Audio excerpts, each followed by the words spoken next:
world. The NHRA, the world's largest motorsport sanctioning body, showcasing speeds in excess of 290 miles an hour and traveling the quarter mile in less than 5 seconds. Championship drag racing from the NHRA. From California to New Jersey, Canada to Texas, the NHRA Winston Championship Drag Racing Trail makes 19 stops a year, with the world's finest racers questing for their share of the $18 million total purse. The most recent event was at Maple Grove Raceway near Reading, Pennsylvania, the Keystone Nationals, and what a race. Never before has the record book taken such a beating as it did in Top Fuel Eliminator.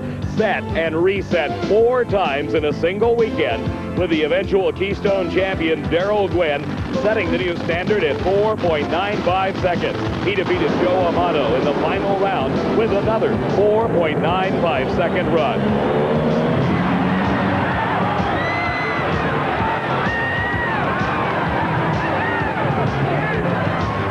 In funny car, John Force won his first national event title for the season, defeating the crowd favorite and Winston points leader Bruce Larson in the final round. Force had a big advantage off the starting line and used that to hold off the quicker elapsed time of Larson.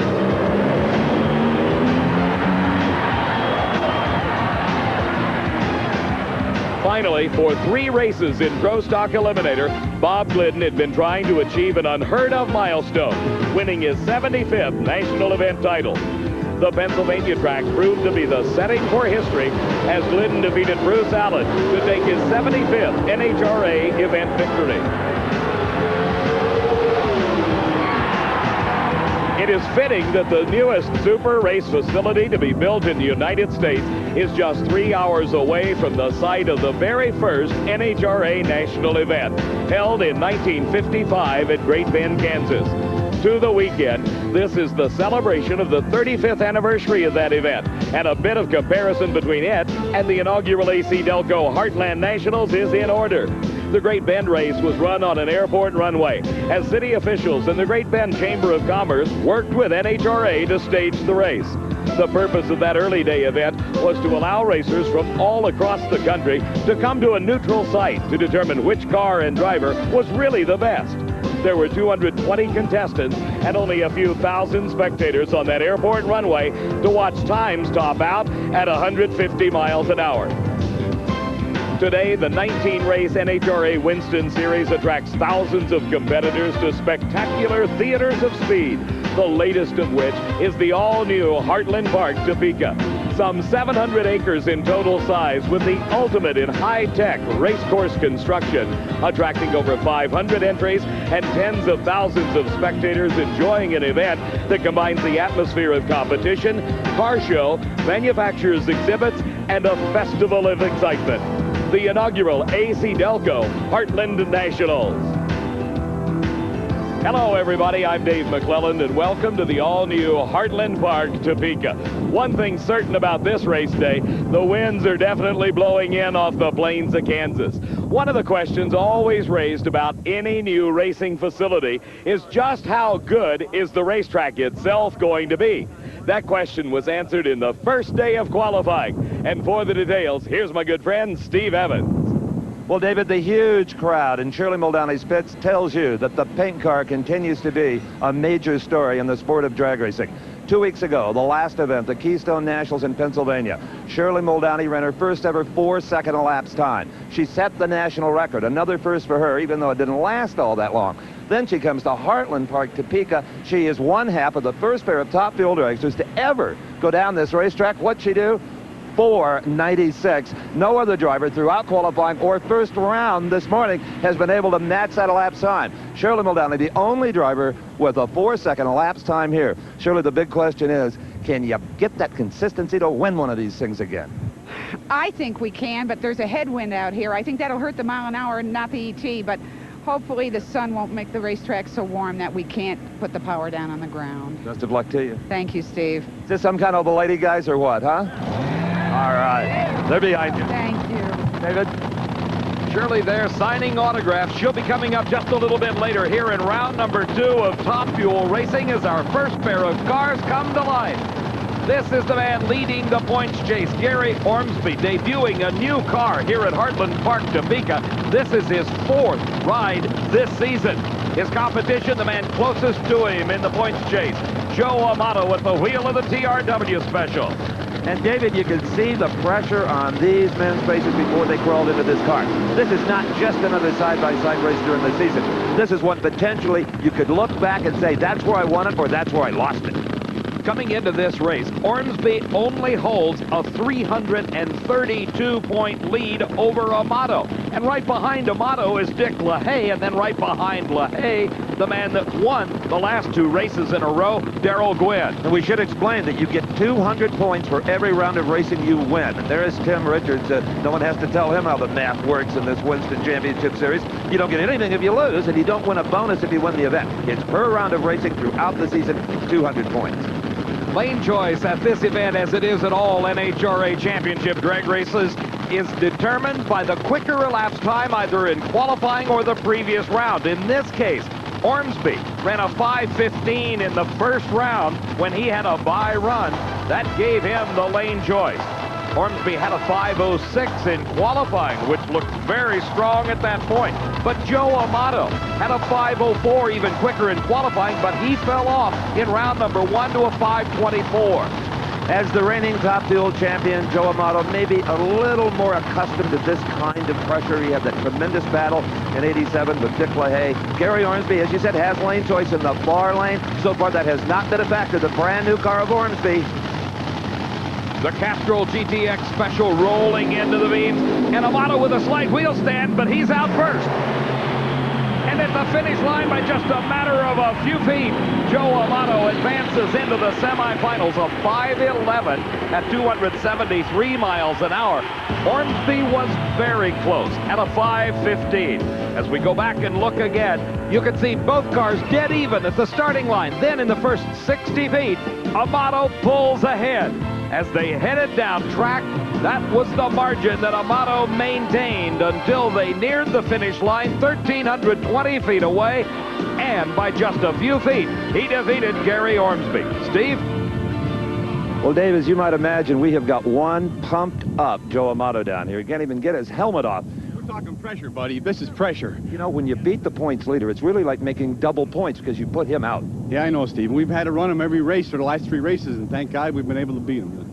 We're struggling with this race. You know, we came out here and we did some testing and we got behind a little bit. And Tim Richards and my guys, you know, that was a very important race. Well, you're not struggling now, a 5:11 in this headwind. Well, that's pretty good, Steve. We're just happy to get the win light, and, you know, the World Championship is what we're looking for.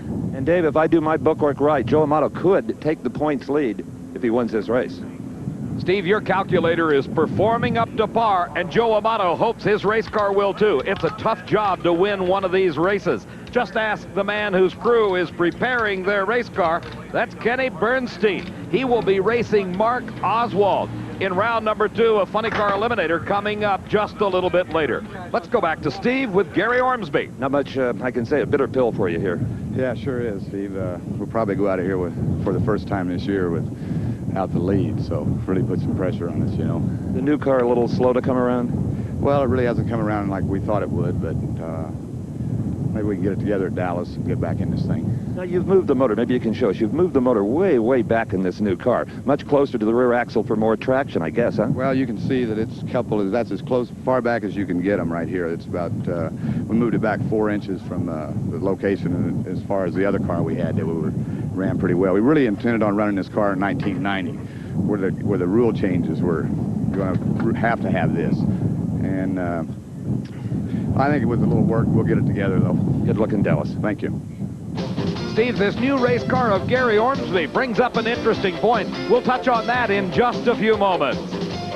The 1989 NHRA AC Delco Heartland Nationals is being brought to you by AC Delco. Automotive parts that don't just fit, they match. And by Firestone. Watch us, we're on the move. And by Budweiser. For all you do, this Bud's for you.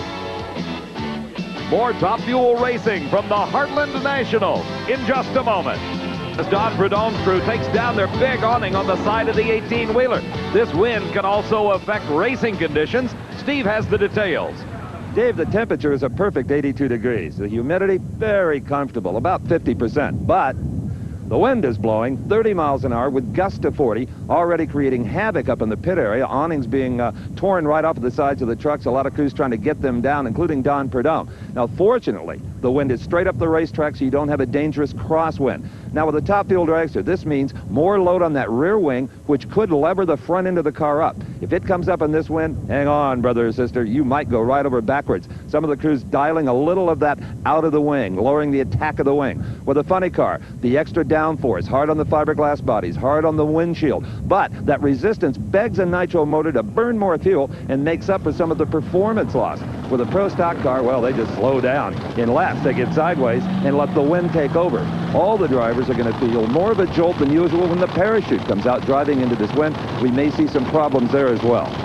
Steve, with the wind blowing directly in their face, here comes Connie Coletta and Rudy Topke, our next pair of race cars in top fuel eliminator at the AC Delco Heartland Nationals. Coletta has had rather an interesting weekend thus far. He grenaded an engine, absolutely exploded it right at the starting line in qualifying.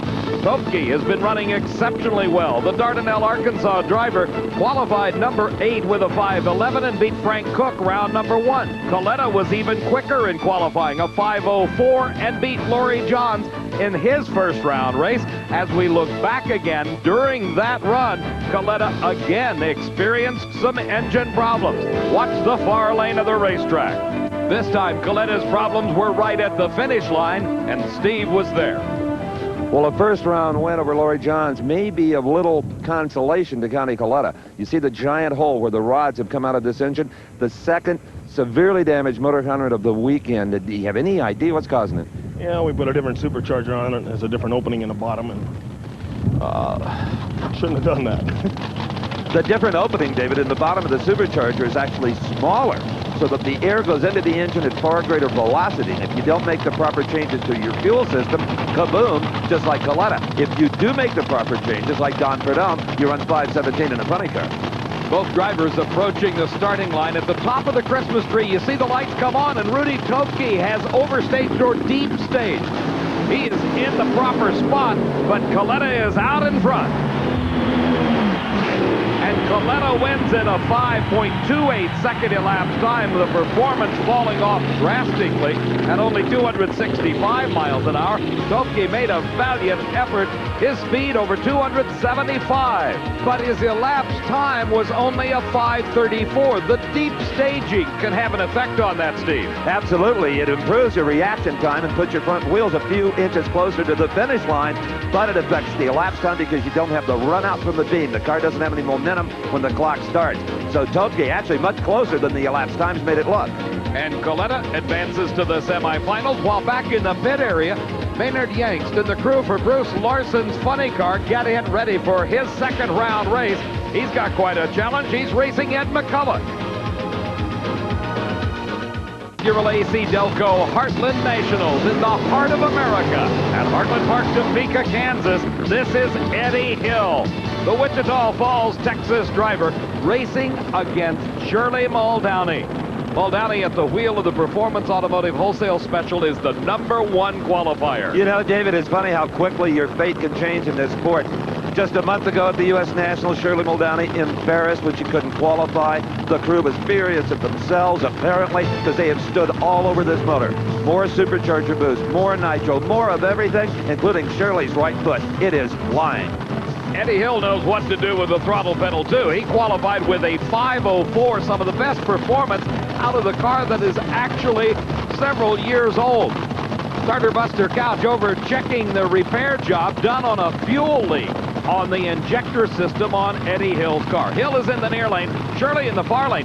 Her car is a true state-of-the-art 300-inch wheelbase, all the bells and whistles and the tricks that you could ask for. Hill's Super Shop's car is only 258 inches long in wheelbase, but it's run over 290 miles an hour. Shirley Muldowney was away first. Shirley Muldowney waltzes to victory. A 5:08 and 278 miles an hour into this win. That's impressive. Another impressive run by Eddie Hill, though his elapsed time was only a 5:25. He ran over 284 miles an hour, trying to run down Shirley Muldowney, but to no avail. Very consistent is Shirley today. Here now comes the next pair, and what a race this is. Darrell Gwynn, winner of the last two events on the NHRA Trail, the U.S. Nationals and the Keystone Nationals. His competition, Dick LaHaye, the man that is in third place in the Winston Points chase. The car literally jumping off the ground when he hammers the throttle on the burnout. The burnout, of course, done by all cars in competition. It is utilized to heat up those huge 17-inch wide tires, getting them up to the proper operating temperature to where they will provide the traction necessary. Let's go to Steve with Shirley Muldowney. David, we're seeing a driver and a crew working in perfect harmony today. You gave the crew the leave they wanted. You were off the mark first, Shirley, and they gave you the power to run a 5:08. I knew it was good. It ran free. You know, that headwind was kind of giving us a little problem out there, but Steve, I'll tell you, it just sashayed down through there just as nice as can be. I love it. When a car is running this good, are you more relaxed on the starting line? Absolutely. You know, your confidence is up, and you know that, you know, they build a good car, and they just, you know, they just make it so easy for me. It's on my final bound. Yes, sir. Thank you. Shirley finding it easy today, and she likes that much better than it's been over the last few months. Here is one of those state-of-the-art cars we talked about. This is Dick LaHaye, his daughter Kim backing him up. Steve, we talked earlier about Gary Ormsby's new car and the motor position, where the motor sits in the chassis. What does that mean? Well, as Gary said, next year, NHRA is going to require lower differential gear ratios to try to cut down some of the tremendous speed of we're running out of shutdown area in a lot of these racetracks. It probably will not affect the elapsed time greatly, and elapsed time is what wins drag races. Dick LaHaye can tell you that from Lansing, Michigan. Now, Dick LaHaye and the man he's racing here right now, Darrell Gwynn, will both have to go to a 320 gear. That means you have to have more weight over the rear tires for traction because of that lower ratio. Ormsby's car is already built for those rules, but they haven't been enacted yet, and that could be a little bit of a disadvantage. In the far lane of the racetrack, the Coors Extra Gold car of Darrell Gwynn. Dick LaHaye staging carefully here in the near lane. A tremendous race as Dick LaHaye pulls ahead right at the finish line. LaHaye with an elapsed time of 5.08 seconds at 277 miles an hour. Darrell Gwynn ran 5:11 at 272. A close race off the starting line, a very slight advantage going to Darrell Gwynn. Then at mid-track, watch what happened. In the near lane, Dick LaHaye's car started to lift the front end. He was able to drive through it, bring the wheels back to the pavement, and at that point, he charged on past Darrell Gwynn to take the victory. In the semifinal round, it will be Dick LaHaye against Connie Coletta. LaHaye will have the choice of lanes by virtue of the quicker elapsed time. Shirley Muldowney races Joe Amato, and Muldowney's 5:08 earned her the lane choice. Steve? When the season is over, we may look back at this second round here in Kansas as the one that made all the difference. Whoever ultimately wins the championship title. Dick LaHaye, a brilliant drive, a 5:08. Thank you very much, Steve. We needed it. Do you believe this round with all four of the Giants? Well, we knew it was going to come down to it sooner or later, you know, as the season progressed on. And this could be the World Championship round right here. We're kind of excited about it. You know, we just got to take one round at a time, and there's 3 more races after this, and we'll just see what happens. Boy, I'll tell you, it never gets dull in this deal, does it? It never does.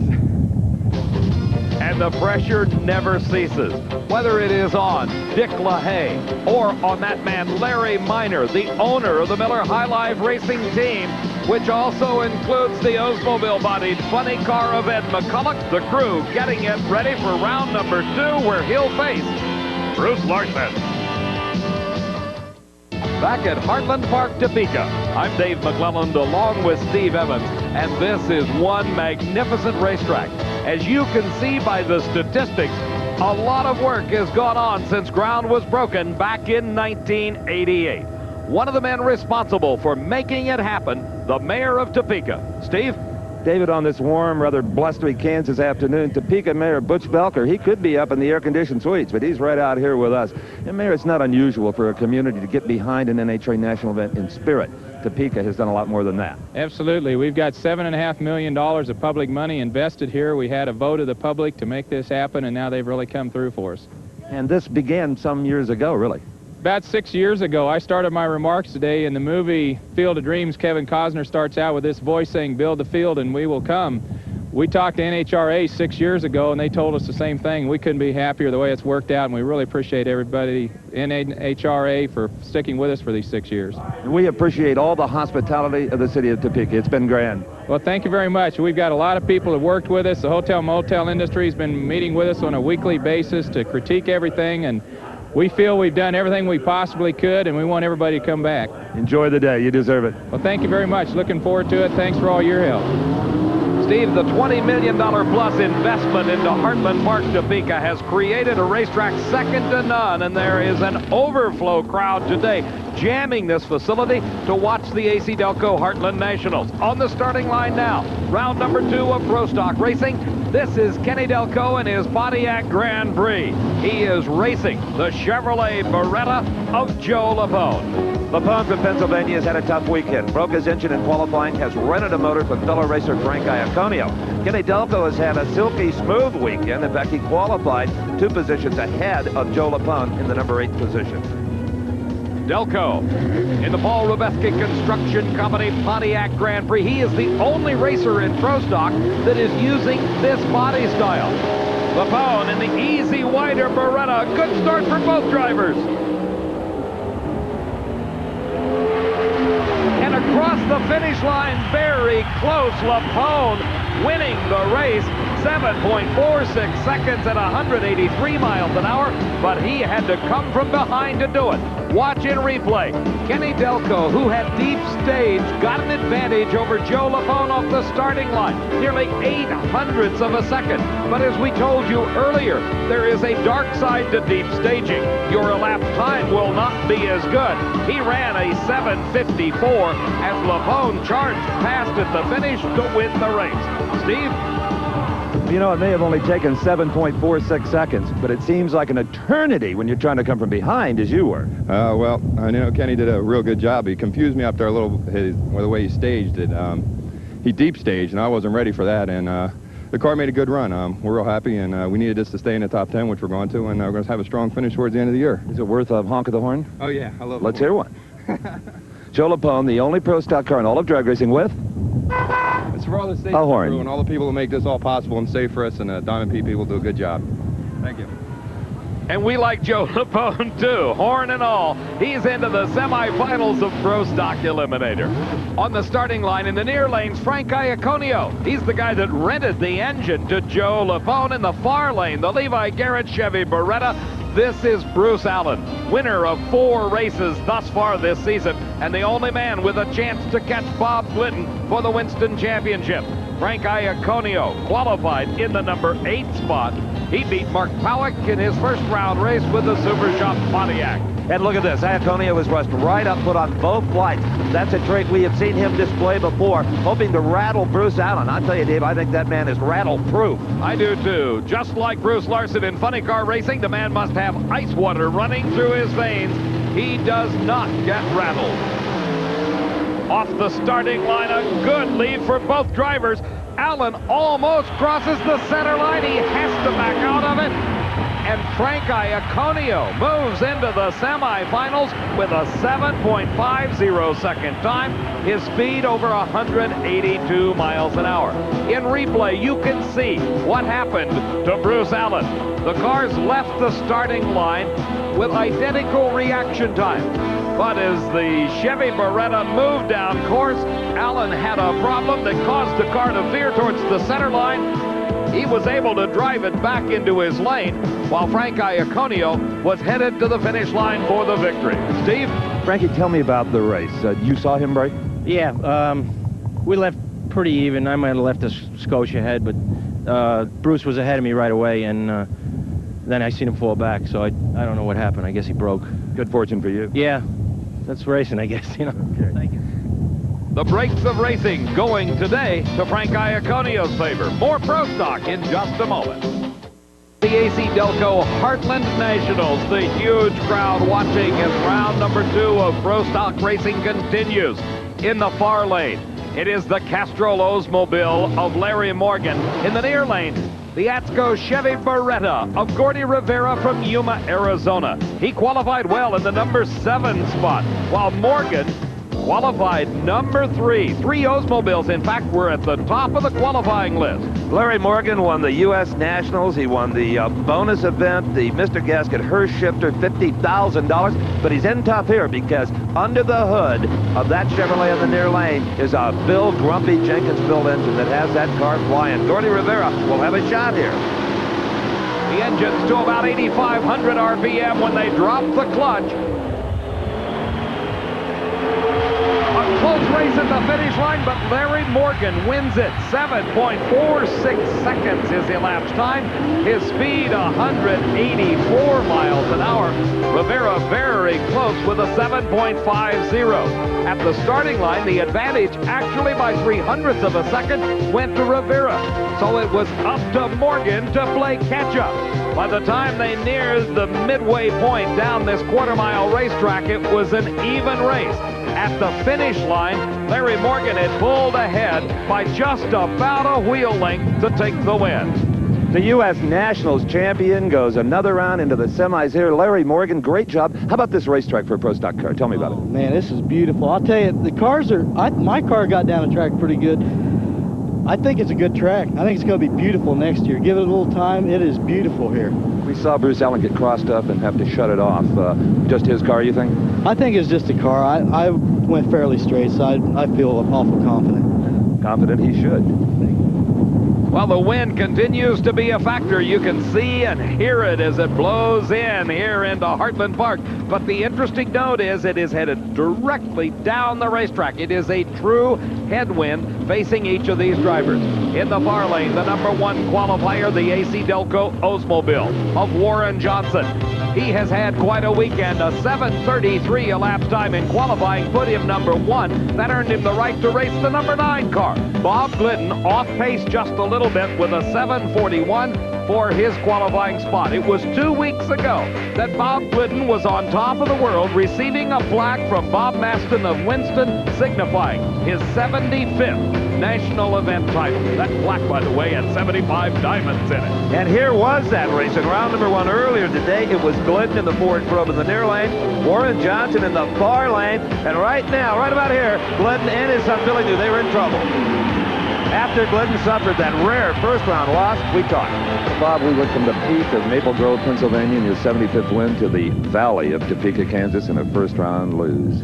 That's the way it goes, Steve. That's racing. We just didn't get our act together. We qualified really poorly, 9th, and 9 runs won, and Johnson, he's really stepped up. What makes the difference, though, the performance fall off? That's a good question. If you can find the answer, that come by and I'll give you a little change to tell me. Don't count on that. Thanks, Steve. Okay. At least Bob Glidden can still laugh about it.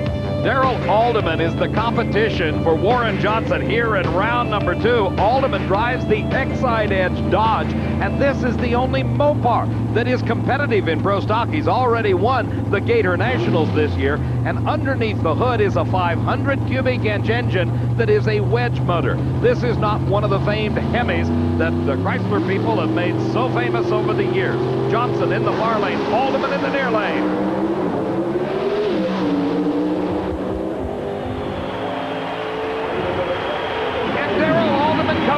Just at the finish line. What an upset. Darrell Alderman, a 7:43 elapsed time. A losing 7:45 for Warren Johnson, falling off pace considerably. This is some of the most incredible Pro Stock racing we have seen all year long.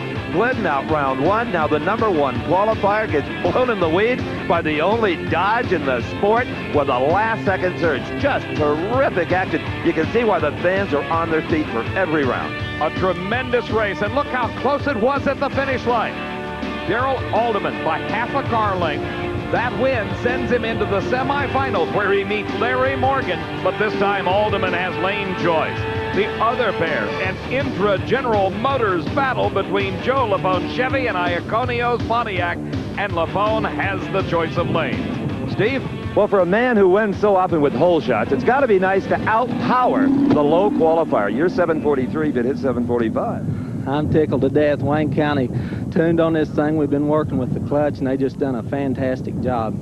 The car, it really has been in a little bit of a slump. Yes, I'm the one that's been in the slump, Steve. The car's been doing great. Well, you're back on your game, too. I hope so. Never without a smile, that's Darrell Alderman, one of our 4 semifinalists in Pro Stock.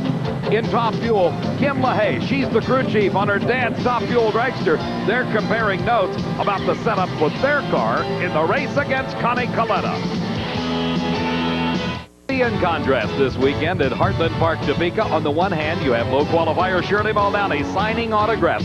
In another part of this spacious facility, an effort has been put forth to assemble some of the cars of the past to show the young fans just what's happened to drag racing in 35 years.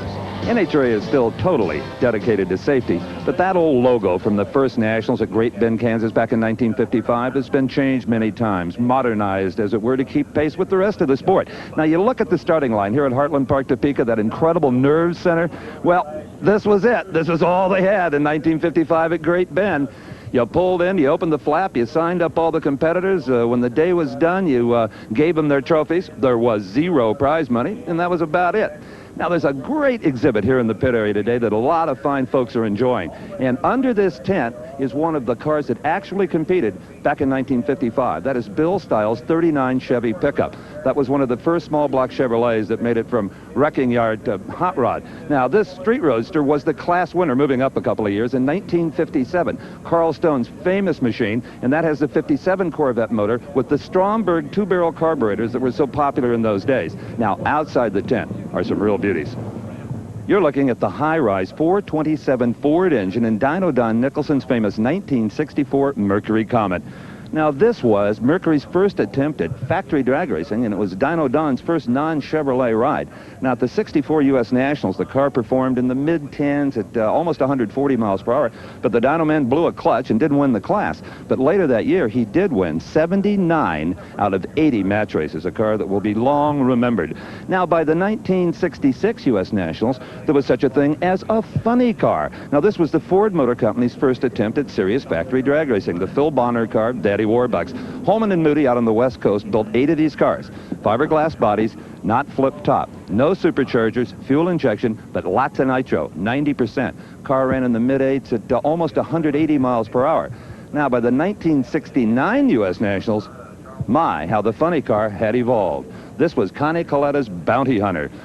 Flip-top body, tube chassis. Take a look at the roll cage. Huh, I don't think there's a funny car driver here today that would wheel this thing to speeds over 200 miles per hour. Just not enough protection. Now, the engine in this car, the Boss 429 Ford. Now, it is still the basic power plant being used right here this weekend in Bob Glidden's Ford Pro stock machine. Now, notice where it says Bounty Hunter. Well, after the 69 U.S. Nationals, that was changed to Bounty Huntress. This was Shirley Muldowney's first funny car. In those days, a funny car was capable of about 200 miles an hour. Today's modern creation, 280 miles an hour plus, and a pair of them are coming to life. Kenny Bernstein, the reigning 4-time champion. The battle of the big red cars, his competition, the guy that holds the speed record at over 283, Mark Oswald. Oswald also holds the elapsed time record at 5.21 seconds. And David, the rules, the technology, has more than kept pace with the speed. These cars are, no question about it, safer than that old car of Connie and Shirley's. Steve, you talked about the roll cage in Connie's old car. Compare it with the one that Mark Oswald is sitting in. Well, Mark Oswald has far more protection because the roll cage is much tighter, and the driver literally is kind of wedged down in it. If you hit something, the guardrail or whatever, you're not flying around inside that car. You're in a cocoon of chromoly steel. Mark Oswald, the #1 qualifier here with a fine 5:22, driving the Motorcraft Probe, is challenging once again Kenny Bernstein. The interesting note throughout all qualifying runs here, these two cars ran side by side, testing each other on each and every run. And based on qualifying times, Mark Oswald obviously came out the victor. Mark Oswald has this entire field scared to death. He is running with awesome power and uncanny consistency. That's the young man to beat. Kenny Bernstein ran a very respectable 5:36 in qualifying. But when you subtract the difference of Mark Oswald's 5:22, he's 14 hundredths of a second behind in performance. He is also behind in his quest for a 5th Winston Championship. Bruce Larson's got a big lead. Mark Oswald would be happy at the end of the season to just hang on to that number 2 spot he enjoyed last year. Oswald moves to the semifinals with a decisive victory over Kenny Bernstein. The time, 5.34 seconds. Bernstein was back a 10th at a 5:44. Oswald just dominating as Bernstein tried his best to play catch-up, but was unable to do so. Off the starting line, they were practically equal.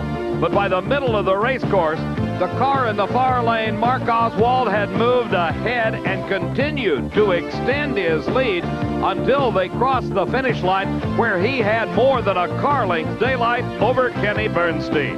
Now let's go to the far end of the track. Steve's with the winner. Does Mark Oswald have the field's attention? Earlier today, when Kenny Bernstein found out he raced Oswald in the second round, he said, "It's going to be a short afternoon for me," and he was right.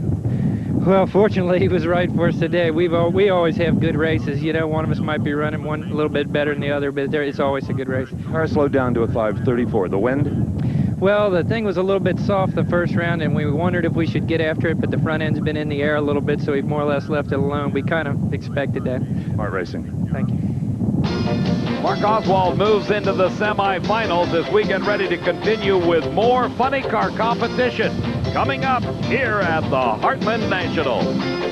But before the engines fire, Steve Evans has got a very special guest from a very special vantage point.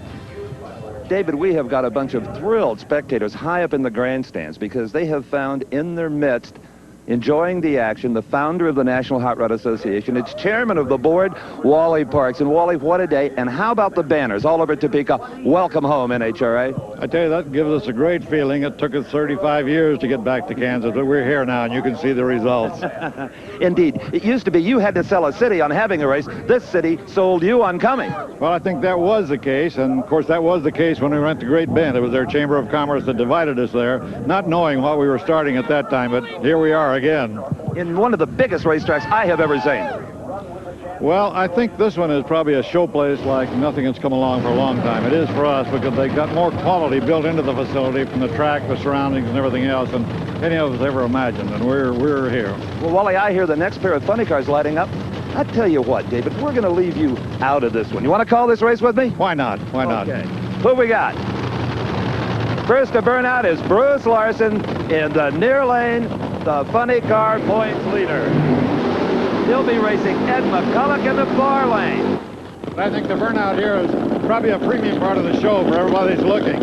And oh, the thunder of these automobiles. You can feel the grandstands vibrating. Well, you can feel it in your feet if you're out near the line out there. The ground is shaking, and that, too, is part of the excitement of the whole thing.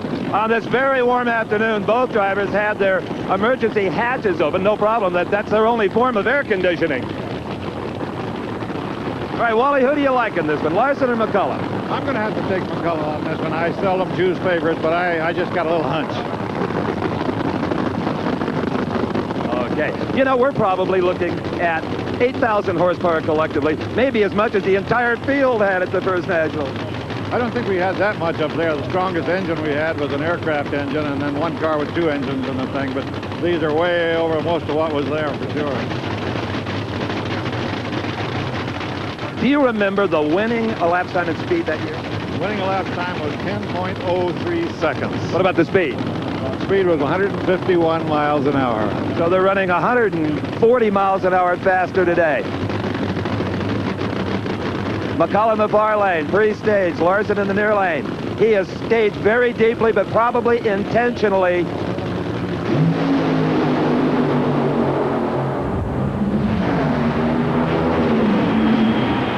Wally Parks, you called it, a 546 to a 550. It was a simple little hunch. I didn't know anything that anybody else didn't know. What do you think, David? Did he pass the test or what? with flying colors, Steve Evans, and so did Ed McCulloch as he advances into the semifinal round. What a great race for McCulloch as he puts away the points leader Larson. Look at the advantage right at the starting line here in this replay. You see McCulloch just driving away down the quarter-mile race course.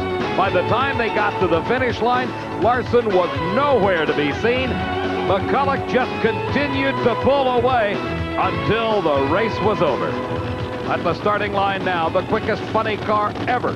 A 5.17 second time set up at the Keystone Nationals just 2 weeks ago. Again, wrote history for Don Prudhomme. Inside the car with John Force on a smoky burnout, his Castrol Olds getting ready to do battle with Prudhomme. Nobody burns the tires harder than John Force, and as well as these cars are sealed up, still a little of that tire smoke will creep into the cockpit. Yet another reason why often you'll see them in the backing up procedure open that roof hatch. Try to get some of that smoke out. Look at the crowd on hand for this one, Mac. They love John Force. They adore the snake. Steve, this is truly a standing room only crowd. After the final day of qualifying, the handwriting was on the wall. They knew they had to open up some areas, and they created some standing room areas. You saw just a portion of it there in front of that huge grandstand. There is another big stand right next to the 4-story operations and hospitality complex. Tens of thousands of people enjoying a great day of racing here at Heartland Park, Topeka. Don Prudhomme, who won the U.S. Nationals and the Big Bud Shootout, $100,000 payday over Labor Day weekend just a month ago, qualified in the number 3 spot at a 5:35. John Force in a good, solid number 8 position. He disposed of Art Hendy in round number 1 while the snake was taking care of Jim White. Look at these pictures, Mac, on board as the body comes down. After the body coming down for the second time, after the burnout, crew chief Austin Coyle always raises that Oldsmobile body and takes a ground wire off of the second magneto. He doesn't like to run both magnetos on the burnout. The snake, he runs everything he's got all the time. The Skull Bandit, Don Prudhomme, in his Pontiac bodied car. John Force in the near lane. The lane choice going to Prudhomme. He had the quicker elapsed time in the first round when he defeated White. Patience is being exhibited by both drivers in the staging procedures, doing it oh so carefully. Prudhomme driving away from the guardrail, and John Force just nips him at the finish line. 5.52 seconds, his speed, 264 miles an hour. And that little waver out of the groove of the racetrack cost Don Prudhomme dearly. As we look again in replay, it was a 200th of a second advantage by John Force in the near lane, while in the far lane of the track, Prudhomme had his hands full. The car had drifted out of the groove towards the guardrail. He drove it back, continuing to apply the power. But the advantage that Force had at that moment was just enough to keep him ahead of Prudhomme. At the finish line, Force 5.52 seconds. Prudhomme quicker at 5.50. It was the driving job by John Force that made the difference. Ed McCulloch will have to tangle with John Force in the semifinals, where McCulloch has the lane choice, and by virtue of his position on the elimination ladder, Mark Oswald has a bye run. Steve? I don't know how we got him, but it was close. Did he run good? You got him with a hole shot, just like you did at the Maple Grove. About time we're doing something right, huh? The ever-enthusiastic John Force, very happy about his big win over his idol, Don Prudhomme, here in the second round of Funny Car. His crewman seems to be happy, too. Either that or he's practicing for the football team. Back in Joe Lapone's pit area, Joe's minus an engine. Part of his rental agreement with Frank Iaconio was, should they race, Iaconio repose the engine. Now, Lapone has borrowed one from Lee Dean. It is being installed for the semifinals of the Heartland Nationals. Has already taken place here at the inaugural AC Delco Heartland Nationals, but nothing has captured the attention of this huge crowd like this race in the semifinals of Top Fuel Eliminator. It is Shirley Muldowney against Joe Amato. This is actually a rematch of a race just 2 weeks ago when we saw the first ever side-by-side fours. Truly history in the making. And David, I think that moment is worth reflecting back on. This is how it's set up. It was the second round, a beautiful Maple Grove. Joe Amato was in the near lane. Shirley Muldowney, who briefly had held the national record, as we talked about earlier, was over on the far side of the racetrack. There wasn't anybody sitting down for this one. Not with Amato, a Pennsylvania driver, and Shirley Muldowney looking to knock him off. Amato carried the front wheels a little bit and settled down. Who would win it? It would be Joe Amato by the narrowest of margins, but more importantly, the sport's first ever side-by-side fours. 496 to a 497. Amato with that huge speed of 290. Well, now it's back to today at Heartland Park, Topeka. What do you think, Mac? Shirley is the only car that is run in the 4-second range. She did it on the very first run down this racetrack in the first day of qualifying. Everybody else has tried to match that time, but the closest have been the mid-5.0s. Even Shirley herself has been unable to duplicate that 496. Now, Joe Amato in the near lane knows exactly what he has to do. Try to earn 200 more points by beating Shirley Muldowney. He put away the points leader, Ormsby. He's in the driver's seat now. Shirley and Amato. Amato smokes the tires. It's over. And Shirley wins the big one to put her into the final round of the Heartland Nationals.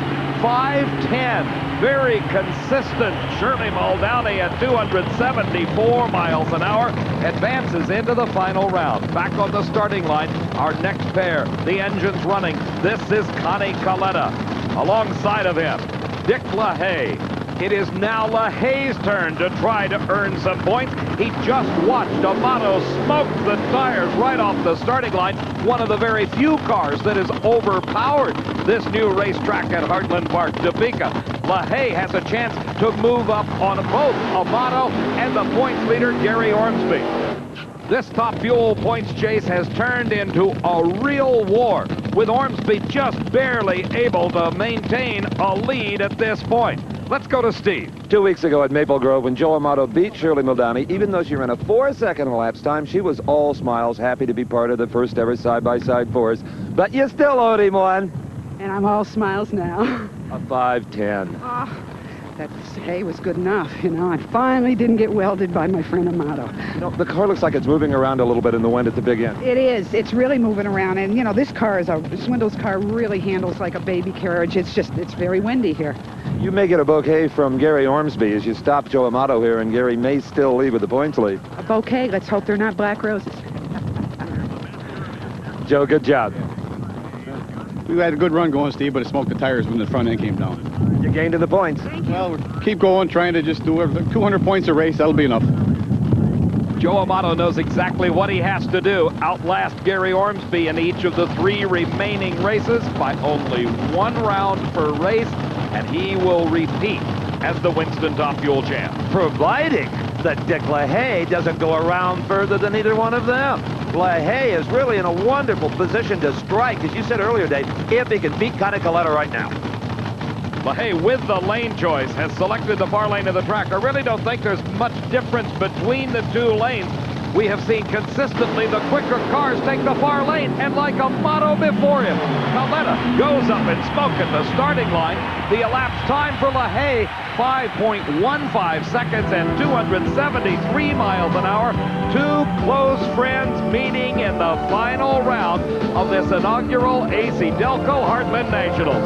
Shirley Muldowney will race Dick LaHaye, and Shirley has the choice of lanes. In the funny car pit area, the crew on Mark Oswald's Ford Probe hard at work, getting that car ready for what is a big break for Oswald. A bye in the semifinals. That single will automatically advance him to the final round. Steve? Even with all the prize money at stake here today in Topeka, guys like Dick LaHaye, Joe Amato, and Gary Ormsby, they're counting points more than they are dollars, leading up to a $150,000 season in bonus. You got 200 more, Richard. Oh, thank you, Steve. Car slowed down that run. I felt it dropping off on the other end, but at least we're in the final and we got enough chance for another round here. Well, it didn't drop off too badly. A 5:15, a very competitive number. Well, that's the slowest run we've made all weekend, you know, by, what, 700s. So it's, you know, a little disappointing, but at least we're there and we're going to give her our best shot. Well, it's a her, all right. It certainly is. She's got lane choice. A big deal or not? Not really. I run the quickest run yesterday in qualifying over there in the right-hand lane. You know, we'll be very comfortable over there. Okay, Dick LaHaye, final round bound again. LaHaye trying to win his second Top Fuel title. He won it back in 1987. Pro Stock Racing coming up next. Excellence of their newspaper, National Dragster. Meet the man behind it, photo editor for 21 years, Les Lovett. Leslie, you have the luxury of shooting trackside, but what about the fans? How do they take better pictures from the stands? Well, I think they're already using the right film. Most of them are shooting with color negative. 100 SA is about what I'd consider the best. The lenses that I like are the 80 to 200 zooms like this one right here. Perfect for shooting in the stands.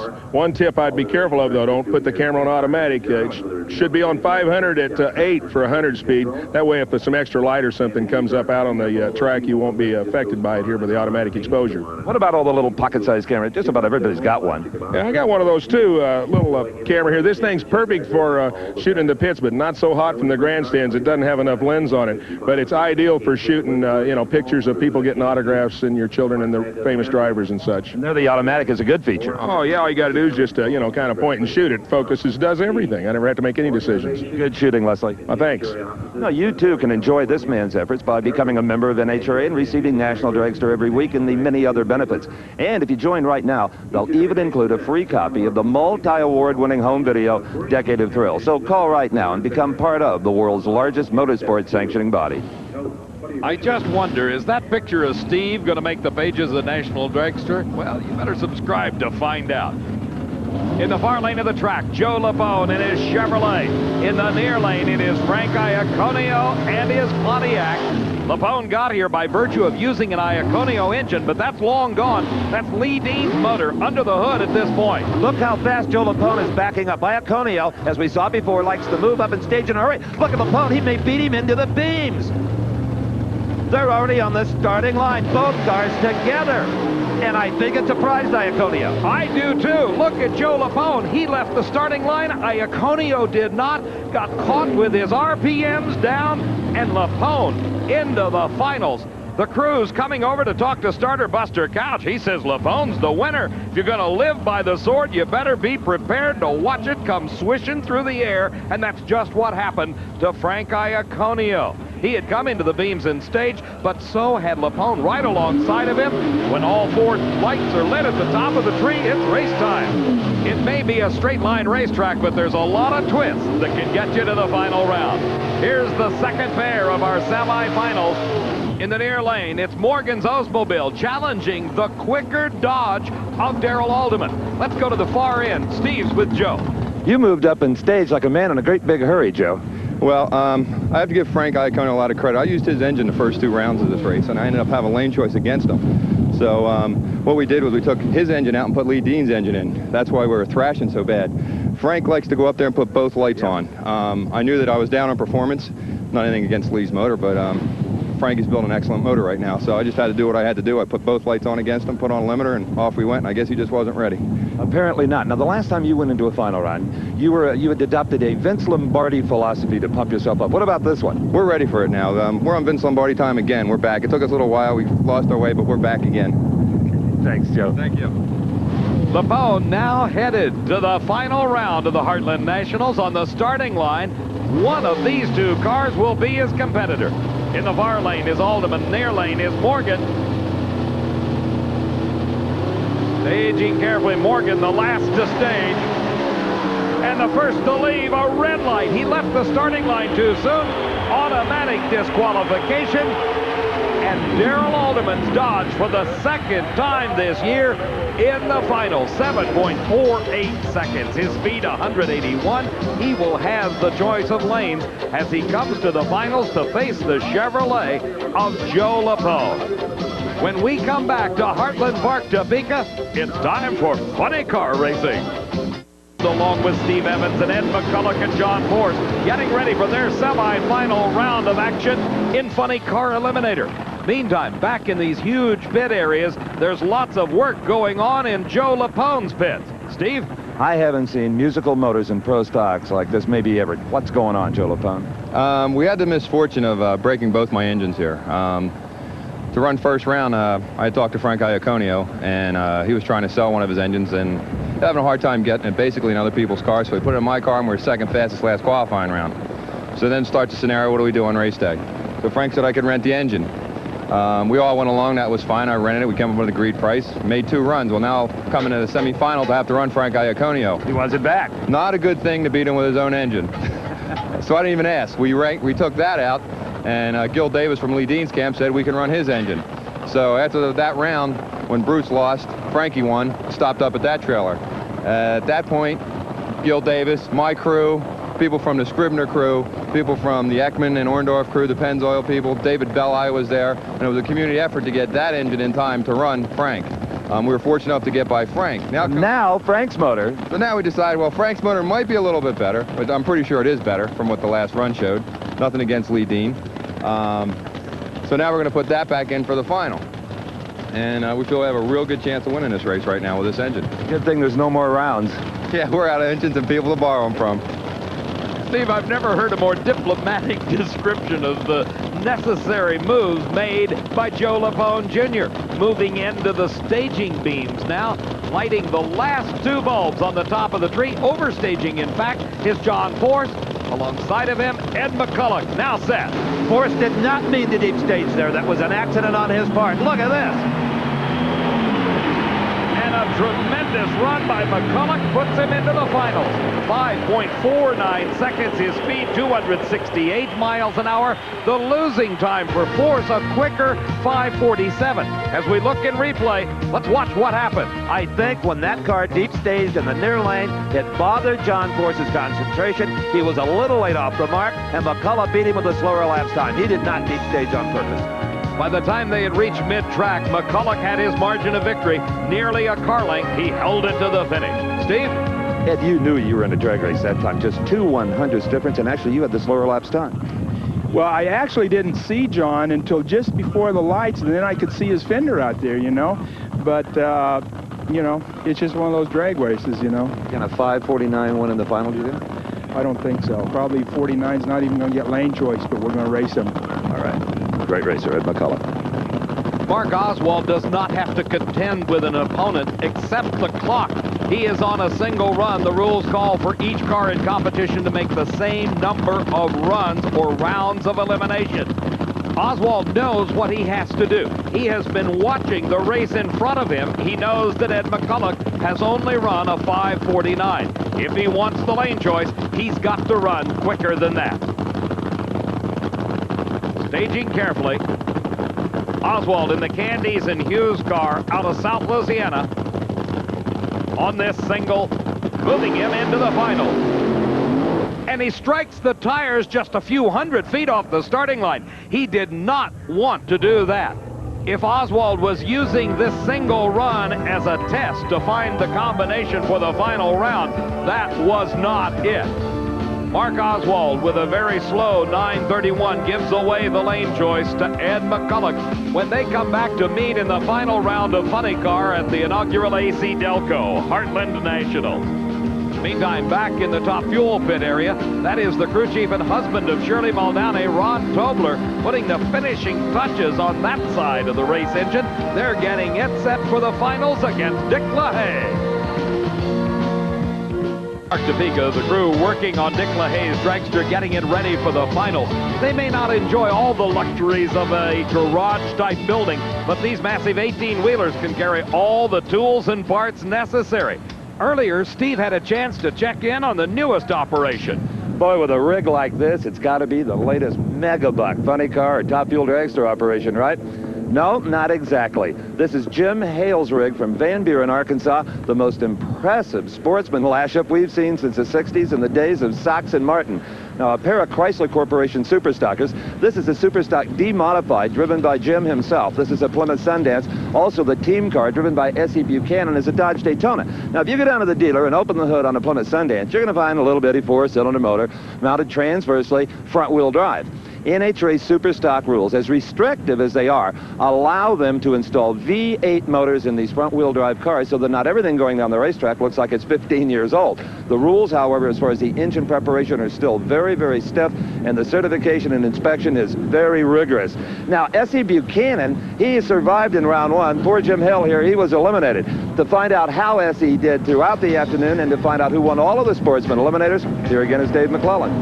Steve Buchanan was eliminated by Bill Ringer in round number 3, and then Ringer was eventually eliminated by this man, Al Kuehl.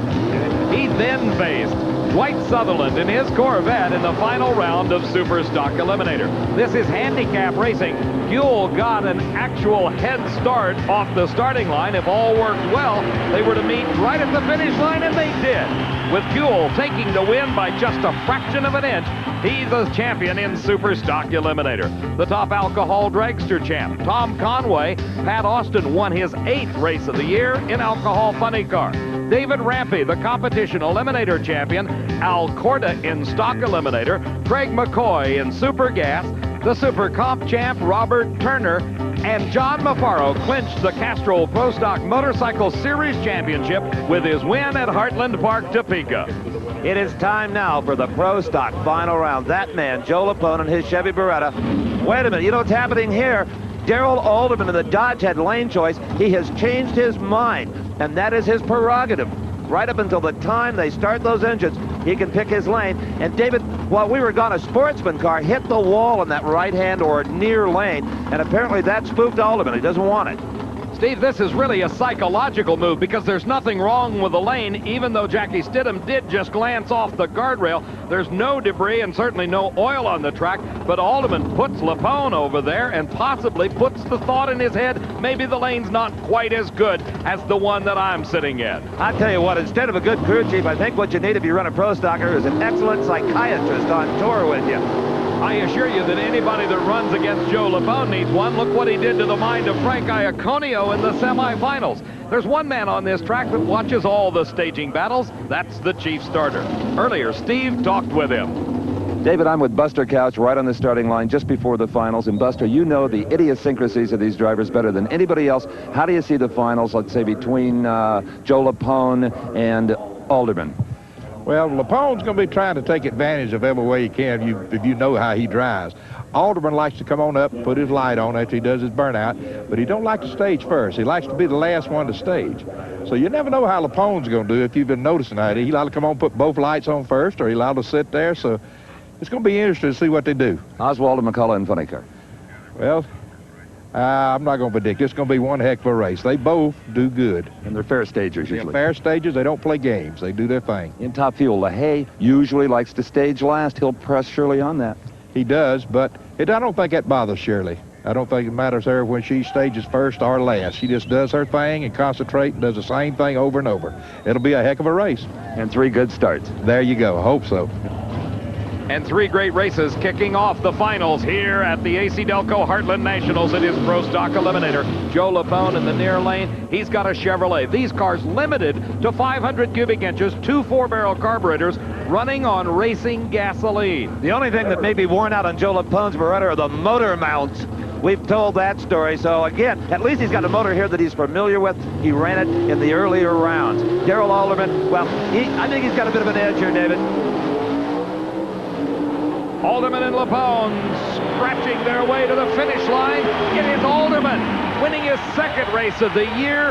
The Dodge running a 7:45 at 184 miles an hour. The losing time, a 7:47 for Lapone, but it was all won right on the starting line.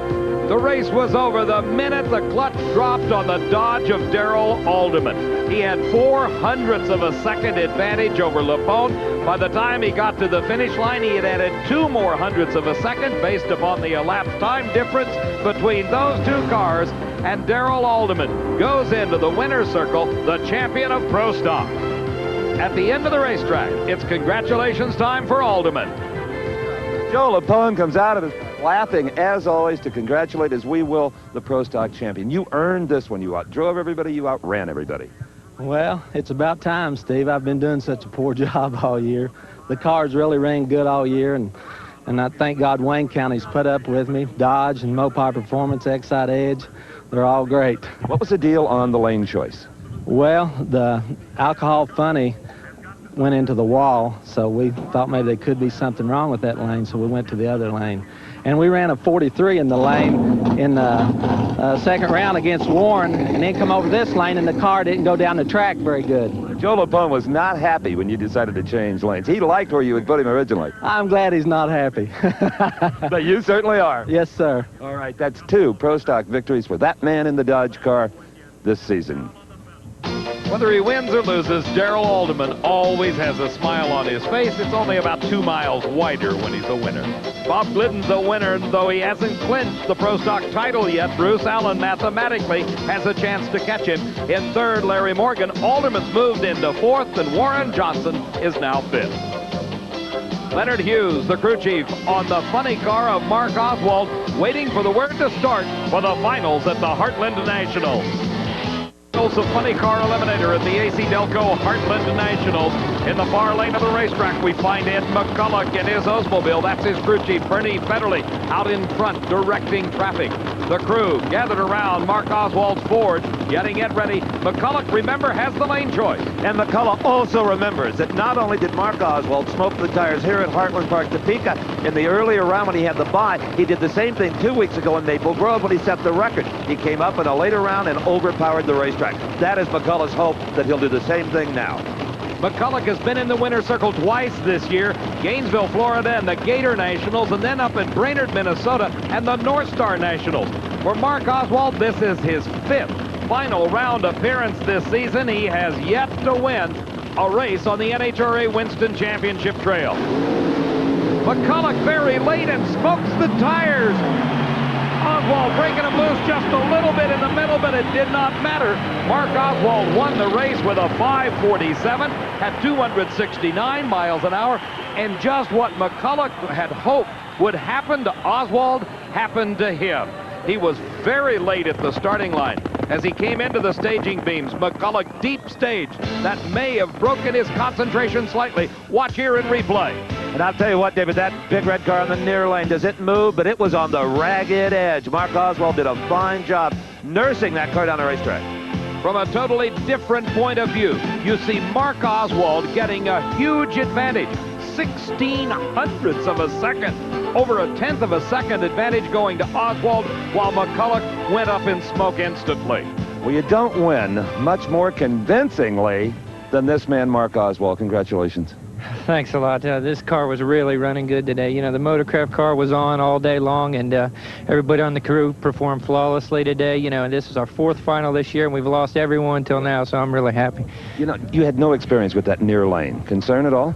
Well, we did the other day, and it kind of did what it did on that last run. It got loose, but it was way down there, and I figured if I could get that far down the racetrack as hard as our car was running on the bottom with that much momentum, I could get through it. And when it kicked the tires loose a little bit down there, I just held it down. I don't expect you to tell us what it is, but obviously this team has found something to wake this car up. Yeah, we have. You know, we fell back a little in the points, and we decided to get after working on some new things, and they just fell into place real quick. And, you know, it was really nice for it to happen after having a disappointing first part of the year. Hang on to that edge as long as you can. They usually don't last long. No, they're hard to hold on to.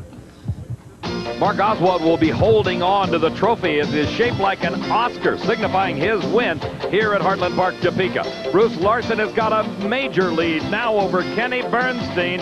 It's tough to imagine Larson losing the points chase. Prudhomme is 3rd. Oswald has moved into 4th, and Ed McCulloch right behind him in 5th.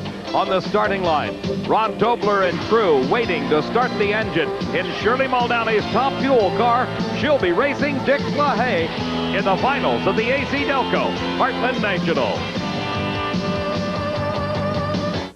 Against Shirley Muldowney. Muldowney had the lane choice. She again picked that far lane. You know, David, I have been carefully watching Shirley's car this weekend and 2 weeks ago at Maple Grove.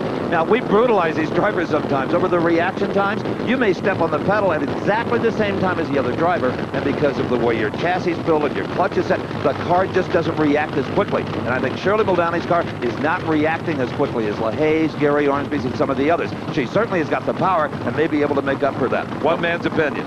Steve, both of these drivers were able to muster 5.0 elapsed times in both the first and second round, but it was in the semifinals that they both fell off. Shirley had a 5.10, while Dick LaHaye had a 5.15. That's what gave Shirley the choice of lanes and the opportunity to run the lane that she has liked throughout this entire event. I think they only fell off, Dave, because of conditions.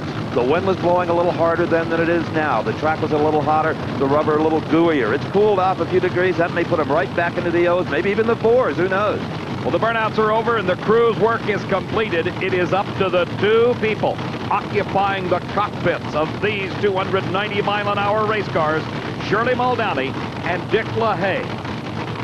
They concentrate on the start and the Christmas tree, getting themselves set and a green light. A close race, and Dick LaHaye pulls it out by a matter of about a foot. At the finish line, Dick LaHaye had a 5.07 seconds at 278 miles an hour.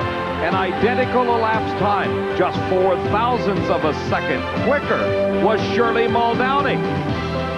The starting line advantage gained by LaHaye. They shuttled back and forth. It appears at this point that Muldowney is ahead. Then, as they approach the finish line, LaHaye, there you see it, a half a car length, he is the champion.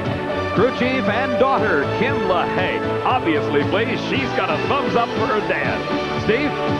Top Fuel finals just don't get a lot better than that. Two dynamic personalities and tremendous race cars. Identical elapsed times. Identical? I must have left first then. Indeed. Thank you, Lord. All the prayers paid off.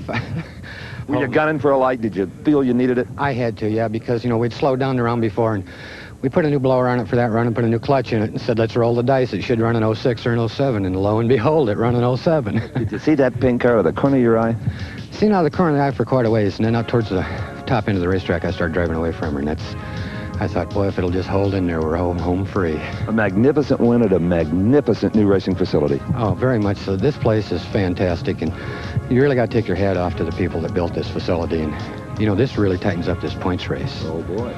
You're still in third, but only 300 and some out of first. That's true. And all we can do is just go into the next 3 races and see what happens. Our hats are off to you. Thank you very much, Steve. Dick LaHaye, the Top Fuel champion, and he is right when he says it really tightens up the points chase. Look at Ormsby's lead, 124 points over Joe Amato. Then just a few points back of that, Dick LaHaye in third. Darrell Gwynn still has a strong shot from his number 4 spot. Eddie Hill is currently 5th. For Steve Evans, I'm Dave McClellan saying so long from Heartland Park, Topeka. The 1989 NHRA AC Delco Heartland Nationals, station of Bud Sports, aired to Speed World.